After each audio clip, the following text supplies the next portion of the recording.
Welcome to all. आज हम पढ़ेंगे फाइनेंशियल सर्विसेज इंटरनेशनल फाइनेंस में न्यू फाइनेंशियल प्रोडक्ट सर्विसेज। जो फाइनेंशियल सर्विसेज है उसके क्या क्या न्यू और प्रोडक्ट्स है, क्या क्या नए प्रोडक्ट जो है वो फाइनेंशियल सर्विसेज मार्केट में लॉन्च करती है और कैसे हम प्रोडक्ट के अंदर काम होता है। तो ये सारी चीज़ें हम आज डिस्कस करेंगे। नेक्स्ट चीज जो हम डिस्कस करेंगे इनोवेशन फाइनेंशियल इंस्ट्रूमेंट, और कौन कौन से ऐसे न्यू इंस्ट्रूमेंट है, न्यू टेक्निक्स है, नई नई चीजें जो है वो फाइनेंशियल सर्विसेज जो है वो बनाती है और उसमें यूज करती है। First thing merchant banking. New financial product and services, कौन कौन सी नई फाइनेंशियल सर्विसेज जो है वो फाइनेंशियल सर्विसेज कौन कौन से प्रोडक्ट जो है वो लाती है मार्केट में। फर्स्ट है merchant banking. Merchant banking means वो बैंकिंग होती है जो कि जो बैंकर्स जो शॉर्ट बिजनेसमैन होते हैं वो उस बैंकिंग का यूज करते हैं। जो शॉर्ट बिजनेसमैन होते हैं वो नॉर्मली जो फाइनेंस करवाते हैं तो मर्चेंट बैंकिंग, अगर वो बैंक से लोन या ऋण लेना चाहते हैं तो वो किसका यूज करेंगे, मर्चेंट बैंकिंग का यूज करेंगे। इस मर्चेंट बैंकिंग में क्या होता है, आपको बहुत सारी फैसिलिटीज दी जाती है कि आपको इसमें रेट ऑफ इंटरेस्ट जो है उसमें फैसिलिटी देंगे या रेट ऑफ इंटरेस्ट उसको डिडक्ट करके देंगे या उसकी टाइमिंग जो है वो बढ़ा के देंगे। तो बहुत सारी फैसिलिटीज जो बिजनेसमैन को इस मर्चेंट बैंकिंग के अंदर दी जाती है। इसके दौरान क्या करते हैं हम, मर्चेंट बैंकिंग के दौरान जो शॉर्ट बिजनेसमैन है मतलब कि छोटे उद्योग के लिए आप ऋण लेना चाहते हैं, या बड़ा उद्योग मतलब कि कोई बड़ा सा बिजनेस ओपन करने के लिए उसके लिए आप लोन लेना चाहते हैं, या आप छोटे से जो है बिजनेस ओपन करने के लिए उसके लिए आप लोन लेना चाहते हैं, तो ये मर्चेंट बैंकिंग क्या होती है आपके लिए हेल्पफुल रहती है।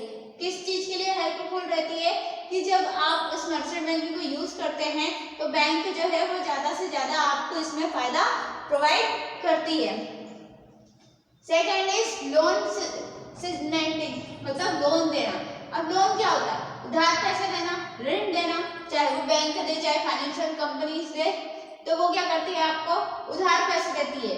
लोन क्या होता है, उधार पैसा लेना, मतलब आपने बैंक से या फाइनेंशियल सर्विसेज क्या ले रखा है, लोन ले रखा है, मतलब उधार पैसा ले रखा है। इसके बदले में वो आपसे क्या लेगा, एक प्रीमियम अकाउंट के तौर पे वो आपसे इंटरेस्ट जो है वो वसूल करेगा।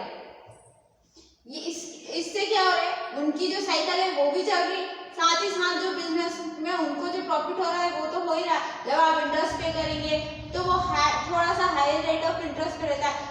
तो कभी भी देखना, जब हम बैंक में सेविंग अकाउंट या करंट अकाउंट ओपन करते हैं तो वो बैंक जब हमको सेविंग अकाउंट के ऊपर इंटरेस्ट देगी तो कम रेट ऑफ इंटरेस्ट पे वो पे करती है, बट जब हम लोग लोन लेते हैं तो वो थोड़े से हाई रेट ऑफ इंटरेस्ट पर पे ऑफ करती है। तो इसमें क्या करना, हाई रेट ऑफ इंटरेस्ट में कोई लेगा क्या, नहीं लेगा, तो फिर वो लोन में क्या करते हैं, थोड़ी बहुत फैसिलिटी आपको प्रोवाइड कराते हैं। इसको बोलते हैं न्यू प्रोडक्ट। ये एक बिल्कुल नया प्रोडक्ट है, लोन सेटिलमेंट मतलब एक बिल्कुल नया प्रोडक्ट है जो कम रेट ऑफ इंटरेस्ट पे लोन प्रोवाइड आपको हो जाता है। क्योंकि ज्यादा रेट ऑफ इंटरेस्ट पे कोई भी बिजनेसमैन या कोई भी इंसान जो है वो आपने नहीं पे ऑफ कर पाएगा, तो वो क्या करेगा कि भैया लेना ही नहीं है, तो क्या फाइनेंशियल सर्विसेज चल पाएगी, क्या नहीं चल पाएगी। इसलिए फिर फाइनेंशियल सर्विसेज ने एक न्यू प्रोडक्ट लेकर आए। न्यू प्रोडक्ट मतलब न्यू एक चीज लेकर आए, न्यू फैसिलिटी या कह सकते हैं आप न्यू टेक्निक लेकर आए प्रोडक्ट के तौर पे। ये सारी चीजें किसके अंदर आती है, हर एक चीज जो है एक प्रोडक्ट है। तो ये भी लोन सिग्नेटिंग भी क्या है, प्रोडक्ट है। ऐसा प्रोडक्ट है जो कम रेट ऑफ इंटरेस्ट पे आपको क्या प्रोवाइड करता है, लोन प्रोवाइड करता है, जिससे कि आपको लोन फैसिलिटी मिल सके। Third is mutual fund. Mutual fund के बारे में वैसे भी आपने सुना ही होगा, बहुत सारे एडवर्टीजमेंट आते हैं। म्यूचुअल फंड जो है वो बेस्ट एग्जांपल है न्यू फाइनेंशियल प्रोडक्ट का। अभी तक जो है म्यूचुअल फंड ही जो है वो हमारे इंडिया में और अदर कंट्रीज में भी जो है वो जिसके ऊपर हम ट्रस्ट कर सकते हैं, जिसके जो कि मतलब फ्रॉड नहीं करता है, तो सारे लोगों को हर चीज जो है अच्छे में प्रोवाइड करता है। तो म्यूचुअल फंड क्या करता है, म्यूचुअल फंड आपको हाई रेट ऑफ इंटरेस्ट पे रिटर्न ऑफ करता है। आप उसमें इन्वेस्ट करेंगे, आप उसमें पैसा सेव करेंगे, आपका पैसा सेफली रहेगा और फिर हाई रेट ऑफ इंटरेस्ट पे आपको थोड़ा मतलब आपको ऐसा लगता है कि हाई रेट है तो रेट ऑफ इंटरेस्ट जो है उसका हाई रहता है, मतलब as compare to other institute mutual fund का जो इंटरेस्ट रेट रहता है वो हाई रहता है, जिससे क्या हो सके आपका उस पर विश्वास बना रहे, ट्रस्ट बना रहे, आपको भी फायदा है और साथ ही साथ जो म्यूचुअल फंड कंपनी है उसको भी उसके ज्यादा से ज्यादा कस्टमर बनेंगे, जितने ज्यादा कस्टमर होंगे उतने ज्यादा उसको प्रॉफिट होगा, उतने ज्यादा उसकी इकोनॉमी जो है वो बढ़ेगी, साथ ही साथ उसको बिजनेस से क्या होगा प्रॉफिट होगा, उसका बिजनेस फाइनेंशियल सर्विसेज तो क्या होगा ज्यादा लार्ज स्केल पे बनेगा। तो ये क्या कहलाते हैं म्यूचुअल फंड कहलाते हैं, एक ऐसा फंड जो इन्वेस्टर के पैसे क्या करता है जोड़ के रखता है, हम उसमें इन्वेस्ट करते हैं, फिर वो हाई रेट ऑफ इंटरेस्ट पे हमको पे ऑफ वापस करता है। इससे क्या होता है हमारी उसकी इकोनॉमिक ग्रोथ भी होती है, साथ ही साथ हम हमारे लिए भी फायदेमंद है। म्यूचुअल फंड क्या है, एक ऐसा संस्थान है या बोल सकते हैं एक ऐसी फाइनेंशियल सर्विसेज है जो आपको फाइनेंशियल तौर पर हेल्प करता है, ताकि आप आगे चल के आप फ्यूचर के लिए अगर कुछ प्लानिंग कर सकते हैं या फ्यूचर के लिए आपका कोई प्लान है आगे जाके आपके लाइक हम लोग जो है हमारे चिल्ड्रंस के लिए सेव करके रखते हैं ताकि जब वो हायर स्टडीज करे तो उसमें उन लोगों के उसमें पढ़ाई में कोई अड़चन ना आए, जिससे क्या हो सके उनकी फीस है या उनकी हायर एजुकेशन है वो पूरी तरीके से अच्छे से कंप्लीट हो जाए। तो इसके लिए लोग क्या करते हैं म्यूचुअल फंड का इस्तेमाल करते हैं। म्यूचुअल फंड में लोग क्या करते हैं इन्वेस्ट करते हैं। म्यूचुअल फंड जो है वो higher as compare to other financial services higher rate of interest पे आपको पे करता है, जिससे कि आपके पैसे जो है वो सालों साल तक सेव भी रहते हैं और आपको उससे रिटर्न ऑफ में ज़्यादा पैसे जो है वो ज़्यादा पैसे जो है रिटर्न होंगे। तो ये हो गया mutual fund. Fourth is factoring. अब फैक्टरिंग क्या होती है, जो छोटे छोटे उद्योग होते हैं ना, जो छोटे छोटे उद्योग होते हैं लाइक इंडस्ट्री हुआ फैक्ट्री हुआ, जो छोटे छोटे इंडस्ट्री बनाना चाहते हैं, तो ये फैक्टरिंग क्या होती है, एक ऐसा प्रोडक्ट है ऐसी फाइनेंशियल सर्विसेज है जो फैक्ट्री के लिए या इंडस्ट्रीज छोटी इंडस्ट्री स्मॉल स्केल फैक्ट्रीज होती है उनको लोन लेने का या उनको फाइनेंशियली हेल्प करने का काम करती है। फैक्ट्री के अंदर ना जो छोटे छोटे हम मान लो कोई छोटी सी शॉप खोलना चाहते हैं, जो ये ठेला वाले हैं, अब ये ठेला गाड़ी वाले को कौन देगा, तो ये क्या करती है फैक्टरी एक ऐसे फाइनेंशियल एक ऐसा प्रोडक्ट है जो कि ये छोटे छोटे उद्योगपति है जो सेलिंग मार्केट में सेल करते हैं, हम छोटी सी दुकान डाल ली या छोटा सा हमने जो है वो ठेले वाले हैं उनको लोन प्रोवाइड करना, ताकि जो मार्केट सेलर है उनको प्रोवाइड करना लोन, ताकि क्या हो सके ज़्यादा से ज़्यादा लोगों को फाइनेंशियल रूप से उनकी हेल्प हो सके और साथ ही साथ जो फाइनेंशियल सर्विसेज है उनका भी फैलाव मतलब कि वो जोग्राफिकल एरिया जो है उनका भी बढ़ जाए। तो फैक्टरिंग क्या होती है, जो छोटे उद्योग होती है फैक्टरिंग उनको लोन या उनको फाइनेंशियली हेल्प करने का काम करती है। Next is letter of credit. Letter of credit एक ऐसा बिल होता है जो कि बिजनेसमैन और जो फाइनेंशियल इंस्टीट्यूट है उन दोनों के बीच में पास होता है। वो एक ऐसा प्रॉमिसिंग बिल भी आप कहना चाहोगे लेटर ऑफ क्रेडिट। क्रेडिट मतलब उधार, क्रेडिट मतलब क्या समझते हो आप, उधार। तो उधारी के लिए जो भी चीजें हम लेना जितनी भी अमाउंट हम ले रहे हैं या हमको फाइनेंशियल सर्विसेज जितनी भी सर्विस प्रोवाइड कर रही है, लाइक अगर हमने 5 लाख का लोन 5 लाख की फाइनेंशियल फाइनेंस करवाया है कि हमें कोई बिजनेस स्टार्ट करना है तो 5 लाख का, तो भैया जिस पे हम लिखेंगे प्रॉमिस करेंगे कि नहीं हमने 5 लाख का लोन लिया है, उसके अकॉर्डिंग हम इतने इंटरेस्ट पे उसको पे ऑफ करेंगे, इतना इंटरेस्ट हम उसको देंगे, इतने इंटरेस्ट से अमाउंट जो है वो इतने महीने की रहेगी, 3 महीने में पे करूँगा, 4 महीने में, 6 महीने में, जितनी भी सारी जो फुल डिटेल होती है उस लेटर पे प्रॉमिसिंग तौर पर सिग्नेचर के तौर पर पूरा प्रॉमिस करके उस पर लिखी जाती है। तो इसको हम क्या कर सकते हैं लेटर ऑफ क्रेडिट कह सकते हैं। ऐसा लेटर जहाँ पे पूरा जो क्रेडिट का कन्वर्सेशन है या पूरे जो डिस्क्रिप्शन है उस पूरी डील की हमारा एक तरीके का वो डील ही होगा कि हम फाइनेंशियल सर्विसेज से एक डील कर रहे हैं, एक बिजनेस डील कर रहे हैं कि नहीं हमें बिजनेस स्टार्ट करने के लिए क्या चाहिए, आपकी फाइनेंशियली हेल्प चाहिए। तो इसके लिए वो लेटर जो है वो लेटर ऑफ क्रेडिट जो है वो तैयार किया जाता है, जिससे क्या हो सके कि दोनों के बीच में आगे चल के कोई भी डिस्प्यूट या कुछ भी चीजें जो है वो चेंजेस नहीं हो। क्या पता अगर कोई फ्रॉड कंपनी हुई तो कोई लोग जो है वो कम रेट ऑफ इंटरेस्ट बता देते हैं और फिर बाद में लेते टाइम उन्होंने हाई रेट ऑफ इंटरेस्ट पे अमाउंट ले लिया तो वो लेटर ऑफ क्रेडिट के अंदर सारी चीजें जो है वो लिखी जाती है कि नहीं आपको इतना पे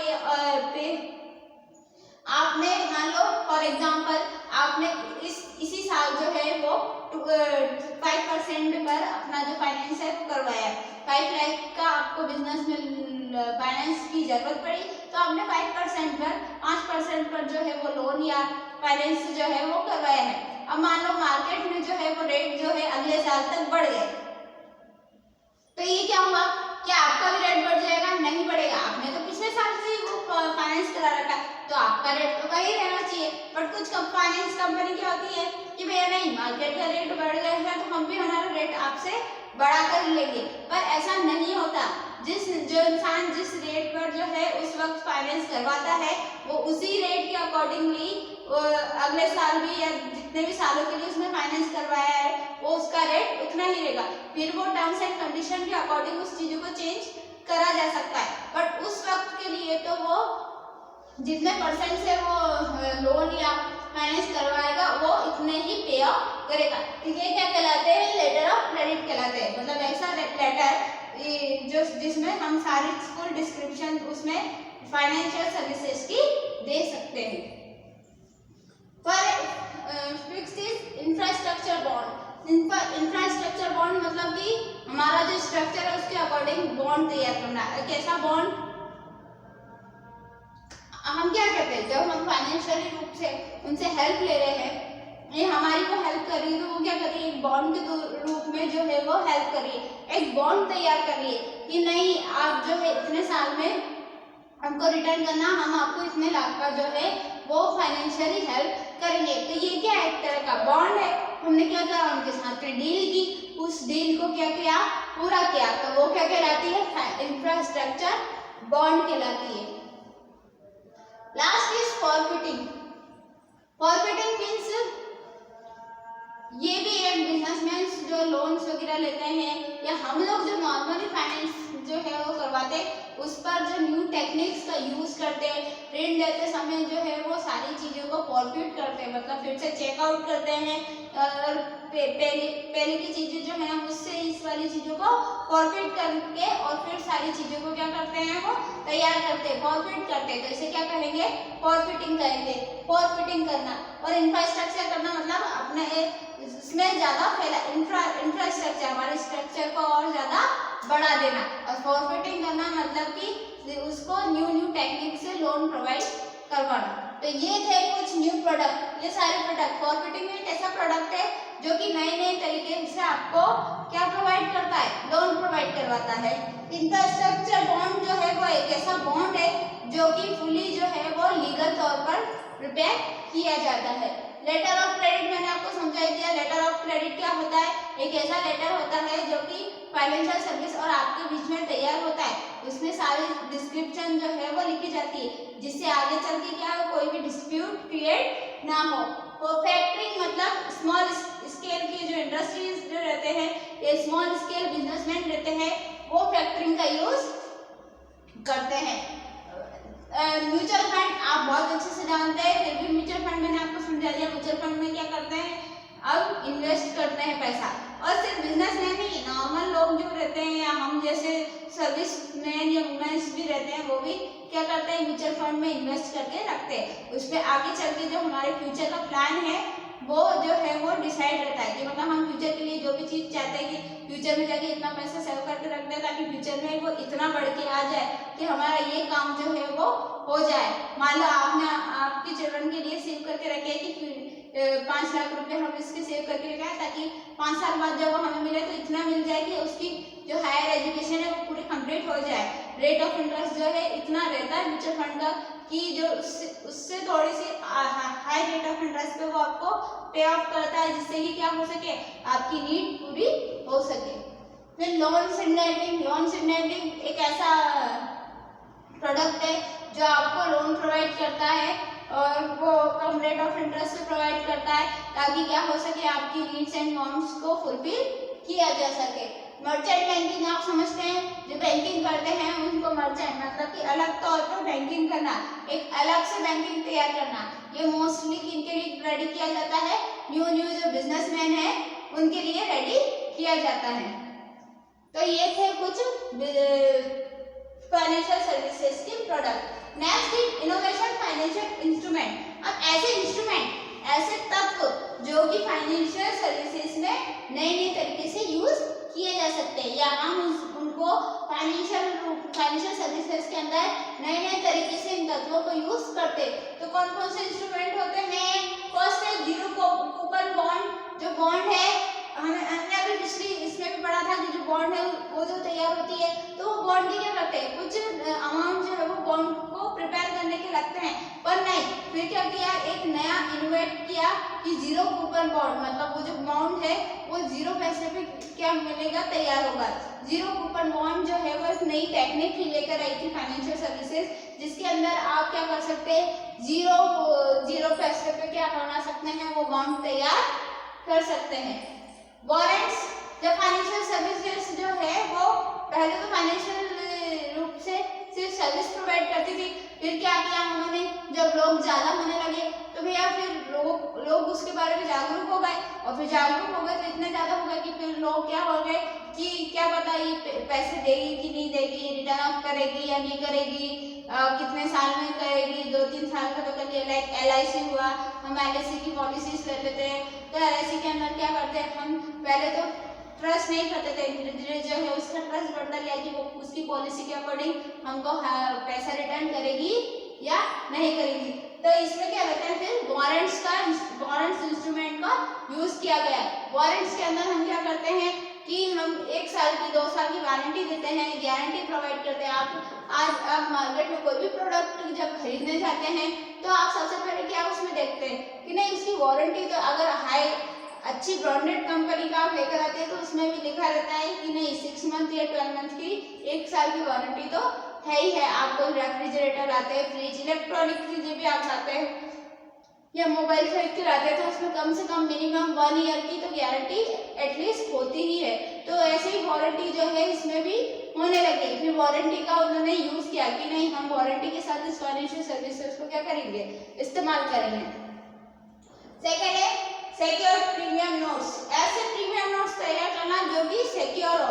हमारे जो प्रीमियम नोट्स है उनको सिक्योरली रेडी करने का काम कौन करती है, फाइनेंशियल सर्विसेज ने शुरू किया।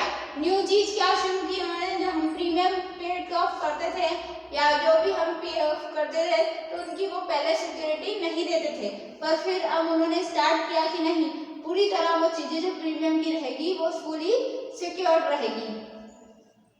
Stock investment instrument. Stock investment instrument जो बिजनेसमैन रहते हैं वो एक ऐसा इंस्ट्रूमेंट है कि आप जब स्टॉक का यूज करेंगे, मतलब कि जो सेबी रहता है, सेबी क्या करता है, स्टॉक एक्सचेंज में जो काम करता है, स्मॉल जो स्केल इंडस्ट्रीज रहती है तो उनको वो क्या कहलाता है, स्टॉक का काम करता है कि नहीं जब आप फाइनेंस लेंगे तो आपको एक इन्वेस्टमेंट दिया जाएगा।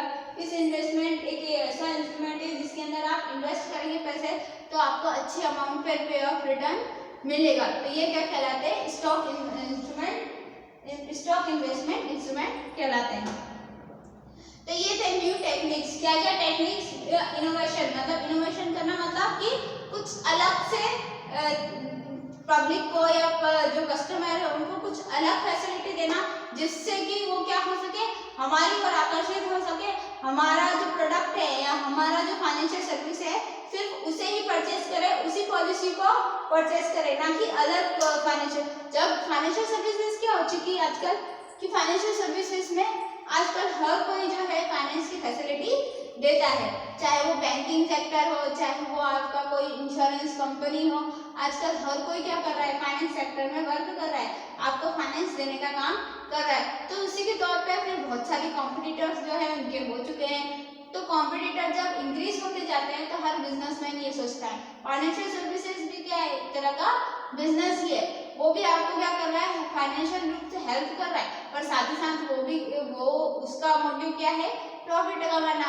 आपको फाइनेंशियल सर्विस देना तो वो सर्विस हो गई और उसके बदले में क्या कमाना, ज्यादा से ज्यादा कस्टमर को जोड़ना जिससे कि उसको क्या हो सके, प्रॉफिट हो सके। तो फाइनेंशियल सर्विसेज का जो मेन मोटिव होता है वो होता है प्रॉफिट करना और ज्यादा से ज्यादा को कन्विंस करना। तो बट जब कस्टमर जो है वो कन्विंस नहीं होते, मान लो कस्टमर ने कह दिया कि नहीं तुम तो जो हाई रेट ऑफ इंटरेस्ट पे दे रहे हो, जो दूसरी कंपनी है वो तो कम रेट ऑफ इंटरेस्ट पे दे रही है, तो फिर वो क्या होता है, कंपटीशन जो है वो इंक्रीज एंड डिक्रीज होता रहता है। तो इसमें फाइनेंशियल सर्विस क्या करती है, वो जो इंस्टीट्यूट है वो क्या करता है, कुछ अलग सोचता है, उससे कुछ अलग इनोवेटिव करने की सोचता है कि नहीं उससे कुछ अलग हटके स्टार्ट करें या कुछ अलग करें, या अपने प्रोडक्ट में जो है वो कुछ अलग चीजें ऐड ऑन करे, कुछ अलग फैसिलिटीज प्रोवाइड करे कस्टमर को, ताकि कस्टमर क्या हो सके, अपनी ओर आकर्षित हो सके। इसलिए वो कभी क्या करता है, रेट ऑफ इंटरेस्ट डिक्रीज करता है कि नहीं हम आपको कम रेट ऑफ इंटरेस्ट पे दे देंगे, ऐसे आप हमारी पॉलिसी को लीजिए, दूसरे की पॉलिसी तो ज़्यादा रेट ऑफ इंटरेस्ट पे है, हमारी पॉलिसी को लीजिए, इससे आप फायदे में रहेंगे ये वो।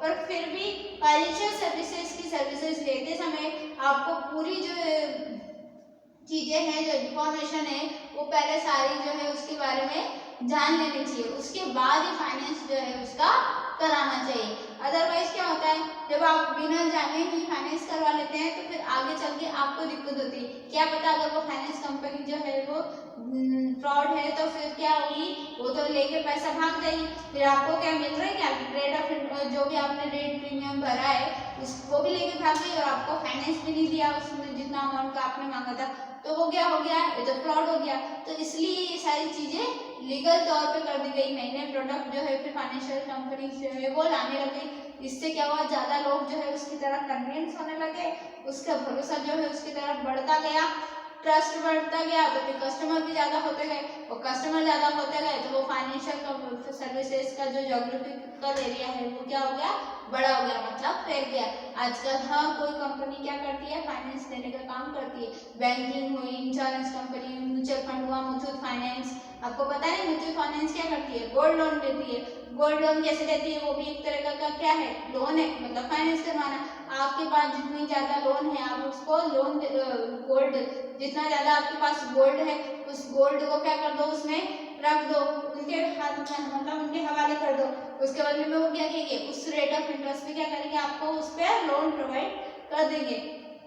अगर आपके पास बहुत सारा गोल्ड है और आप उसको फिर अगर घर में तो रख नहीं सकते, गोल्ड लोन की फैसिलिटी क्यों देने लगी गवर्नमेंट या जो फाइनेंस कंपनी है, कि भैया जो लोग रहते हैं वो इतना सारा सोना खरीद लेते हैं और फिर उतना सारा सोने को क्या करते हैं, घर में रख लेते हैं, ना तो वो मार्केट में आता है जिससे कि कुछ फायदा हो सके, क्योंकि जब मार्केट में पैसा आएगा तो मार्केट में पैसे से पैसा बनेगा, तो ये क्या होगा, बिजनेस पॉलिसीज जो है वो स्टैब्लिश होगी, इकोनॉमिक ग्रोथ होगी, वो जनरेट होगी।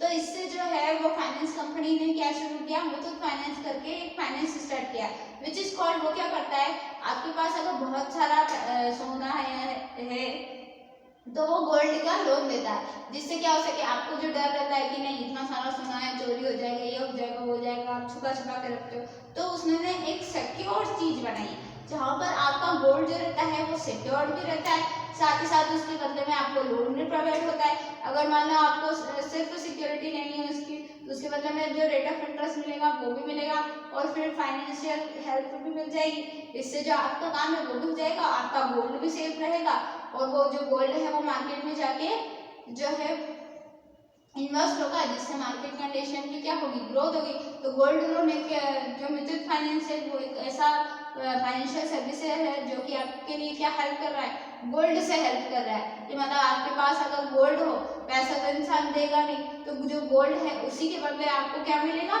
फाइनेंशियल हेल्प मिलेगी, आपको जो है उसी के बदले क्या मिलेगा, लोन प्रोवाइड हो जाएगा, गोल्ड लोन मिल जाएगा, जिससे क्या हो सके, आपकी नीड भी पूरी हो सके और साथ ही साथ आपका गोल्ड भी क्या होगा, सिक्योर होगा और वो मार्केट में आएगा, तो उससे जो है वो इकोनॉमिक जो है वो ग्रोथ होगी, इससे पैसा एक दूसरे के पास ट्रांसफर होगा, ज्यादा लोन जो है वो हमारे पास आएगा। मान लो 3-4 साल 5 साल के लिए लोन लिया है तो वो जो गोल्ड है वो हमारे पास ही रहेगा, जो लोग वापस जो है उसके पैसे रिटर्न कर देते हैं उनको गोल्ड जो है वो वापस मिल जाता है। तो ये सारी पॉलिसीज क्या है, एक दूसरे से अटैच रहती है ताकि पैसा जो है मार्केट में पूरी तरीके से चल सके। तो इसके लिए जो है वो गवर्नमेंट हो या नॉन गवर्नमेंट फाइनेंशियल इंस्टीट्यूट है, न्यू स्कीम्स लेकर आते हैं। अब मुथूट फाइनेंस भी क्या है, एक तरह का न्यू स्कीम निकाली थी ताकि क्या हो सके, गोल्ड के ऊपर भी जो है उसके ऊपर लोगों के पास गोल्ड बहुत ऐसा माना जाता है कि इंडिया के लोग जो है वो गोल्ड जो इकट्ठा करके रख लेते हैं, तो इसलिए जो है ये गवर्नमेंट हो या नॉन गवर्नमेंट फाइनेंशियल, ये एक नई टेक्निक लेकर आए थे, एक नया इंस्ट्रूमेंट था ताकि आप लोग को फैसिलिटी भी मिल सके और साथ ही साथ जो लोग हैं वो किसी चीज़ को छुपा के रख लेते, कुछ लोग पैसे को इतना अंदर रख लेते कि पता ही नहीं चलता कि कितना पैसा जो है इकट्ठा करके रख लिया है। तो इसलिए म्यूचुअल फंड क्या होता है कि इन्वेस्टर है कि भाई आप इसमें इन्वेस्ट कीजिए, इसके बदले में आपको रेट ऑफ इंटरेस्ट मिलेगा, ताकि जो है वो अलग अलग जो पैसा आप लगाओगे वो मार्केट में पूरी तरीके से जो सर्कुलेट होगा, रेगुलेट होगा, जिससे क्या होगी, इकोनॉमी जनरेट होगी और फिर वो कंट्री के लिए, आपके लिए, स्टेट के लिए, आपके लिए भी, कंट्री के लिए भी, बिजनेस के लिए भी, सब लोगों के लिए फायदा होगा। तो this is called a new financial services. ये क्या है? फाइनेंशियल सर्विसेज, उनके कुछ इंस्ट्रूमेंट। इसी के साथ जो हम पढ़ रहे थे management of financial and international finance, उसकी फर्स्ट यूनिट जो है वो कंप्लीट हो गई है। मैं आपको नेक्स्ट क्लास में, नेक्स्ट वीडियो में नेक्स्ट यूनिट के साथ जो है वो स्टार्ट करूंगी। तो इसी के साथ देखते रहिए फाइनेंशियल सर्विसेज। फिर अब हम जो स्टार्ट करेंगे नेक्स्ट वीडियो में वो होगी सेकेंड यूनिट। अब मैं आपके सामने सेकेंड यूनिट के टॉपिक्स जो है वो डिस्कस करूंगी। तो ये आपको समझ में आया कि कौन कौन से इंस्ट्रूमेंट जो है वो फाइनेंशियल सर्विसेज जो है यूज करती है, जिससे कि आपकी फाइनेंशियली हेल्प हो सके। Thank you so much to watching this video.